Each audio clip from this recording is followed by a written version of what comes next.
Argus Media, this is Driving Discussions, a podcast series focusing on the forces that affect road fuels globally. Greetings and salutations once again. Jason Metko here, Blendstocks reporter at Argus.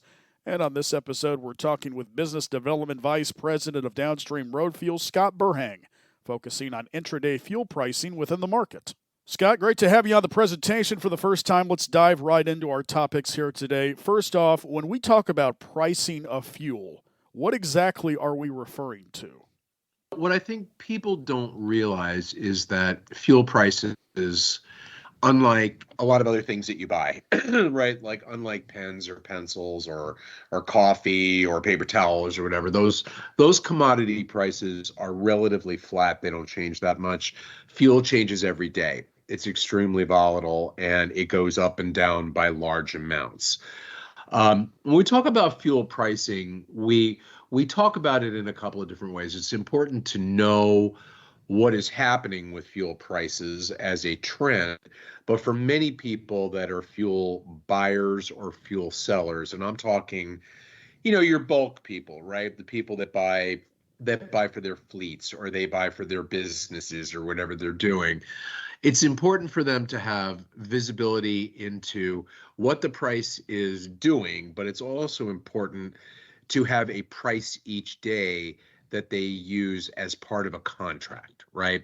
So when we talk about fuel pricing, we really talk about looking at it throughout the day, and then we talk about an end of the day, final day assessment that is typically used as a cost basis in some type of contract. Scott, can you speak on the significance of the end-of-day fuel price? Is that enough for most fuel retailers' needs and distributors?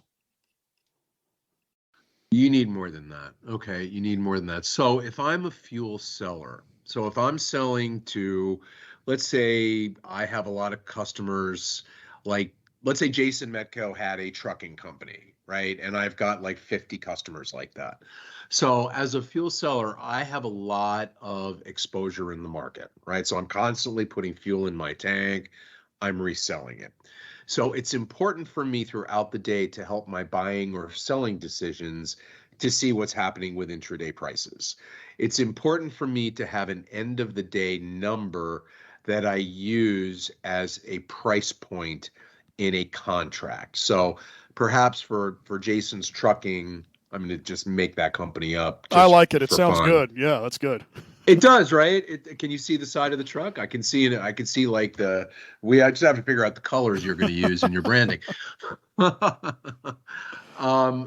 what I guess I'm saying is if I am Scott Berhang, fuel seller, and I'm selling to you, what I'm going to do is I'm going to say whatever fuel I deliver to you after 6 p.m. tonight is going to be based on the final price that is published by one of the PRAs.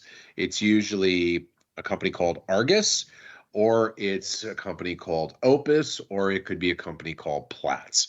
All three of those, their business is publishing end of day fuel price assessments that are typically used as a cost basis in some type of formal contract. And the importance in that, Jason, is that both the buyer and the seller agree to what price they're going to use, and then they have visibility into it. So there's never a question of, you didn't charge me, right? Well, yeah, I did, but you need to also buy a subscription to those services to keep me whole, to make sure that I'm charging you correctly. So it's important to have that relationship. And if you have that end of day pricing that both sides agree on, it helps build that buyer-seller relationship. Does that make sense? It does. He is Business Development Vice President of Downstream Road Fuels, Scott Berhang. This is Driving Discussions. Scott, how much does market volatility play into all this? Oh, it's everything. It's everything. So I've been in this business for 42 years. I was 5 when I started. I was a child prodigy. Knee high to a grasshopper, as they say. Yeah. That's right. There you go. Yeah. So now I've been doing this for a very, very long time. And when I first started in the business, fuel prices didn't really fluctuate that much. They might go up if it was a major event. prices might go up by a penny or they might go up 2 cents. Now we see swings of 20, 30 cents a gallon in the course of hours in a day. So this is a very, very, very, underlying very, I can't stress that enough, volatile commodity. And what smart people that either buy fuel or sell fuel have learned is to have some type of visibility into what is happening in markets throughout the day. It's critical because once you learn how to take that information and leverage it along with the amount that you buy or the amount that you sell, you will wind up doing better and you'll wind up saving money. Couple more moments here with Scott Berhang on driving discussion. Scott, this whole intraday fuel pricing seems like it requires a lot of work.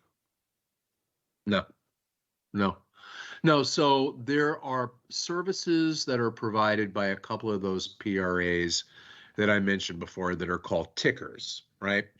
And really what you do is you just bring it up on your laptop in the morning and you look at it maybe 2 or 3 times a day.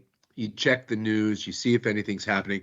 The key thing that you'll see on a ticker is the market movement. It'll show you whether prices are up or whether they're down, right? So for example, let's say that I happen to live in the Baltimore area. I don't live too far from Baltimore.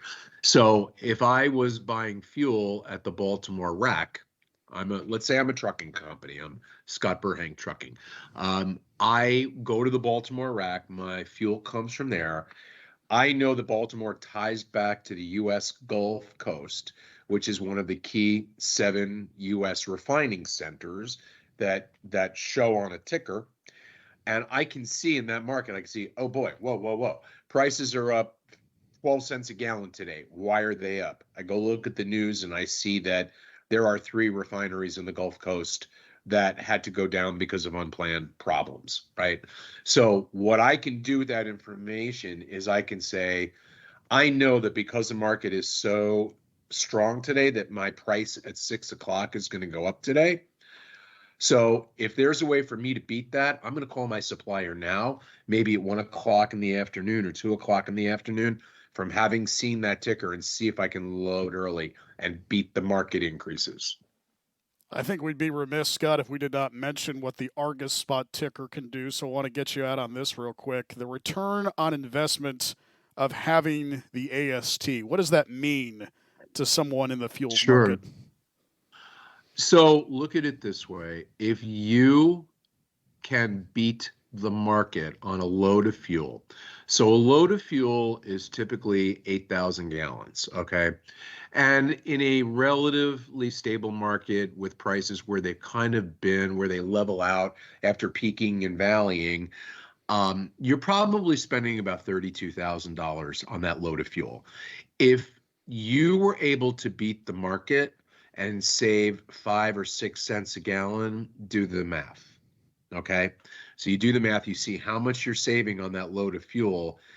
That savings on one load of fuel would pay right there for the annual cost of the Argus spot ticker, which is less than $3,000. So look at what you're saving. If you're able to save money on multiple loads of fuel by having that information, you've more than covered the cost of your subscription to the service. Anybody who buys, I just want to mention something. It's important to understand to the people that are listening to this. You need to understand how much fuel you buy a year. I literally just had a conversation with somebody who has a very large trucking company based in West Virginia, right? The guy called me up and we were talking and I said to him, tell me how much fuel you buy. To which he said to me, I have no idea.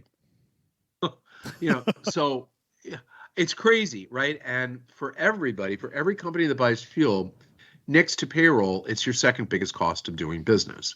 So to not know how much you spend on fuel and to not have that information is crazy. To not have intraday pricing that shows you where the markets are going and gives you the information to understand. Having news on a ticker, which the Argus spot ticker does, so you can look at the price and then you go look at the news and the analysis. And that is probably going to take you 10 minutes a day. less time than it takes you to go get yourself a cup of coffee. And it'll save you money. So having this more than pays for itself. Scott, where can the good people find more information on this? Well, they can go to argusmedia.com and they can search for Spot Ticker. But, because this is a little complicated for people, they can also reach out directly to me. My email address is scott.berhang@argusmedia.com. Or if they prefer, they can reach me on my personal email, which is my last name, which is Berhang, Berhang, then my name's Scott, berhangscott@gmail.com. I love to talk about this stuff. I love to help people. So if somebody's like, oh my gosh, I think I could really benefit from having something like that, but I still don't get it. Do you mind having a conversation with me? Call me. I'm happy to talk. He's been doing it since he was 5 years old, so he knows what he's talking about. Scott, thank you so much for the time, sir, and do come back on the presentation later on, will you? Well, let me just say this, Jason. When I started this, disco was in. Appreciate it, Scott. All right. Thank you. There he goes, Scott Berhang, Business Development Vice President of Downstream Road Fuels here at Argus. And with that, another edition of Driving Discussions has come to a conclusion. This is a production of Argus Media. Thanks very much to Scott for joining us, and a reminder to check out the previous episodes in our series. And for more information on Argus's global refined products coverage, please visit argusmedia.com/oil-products.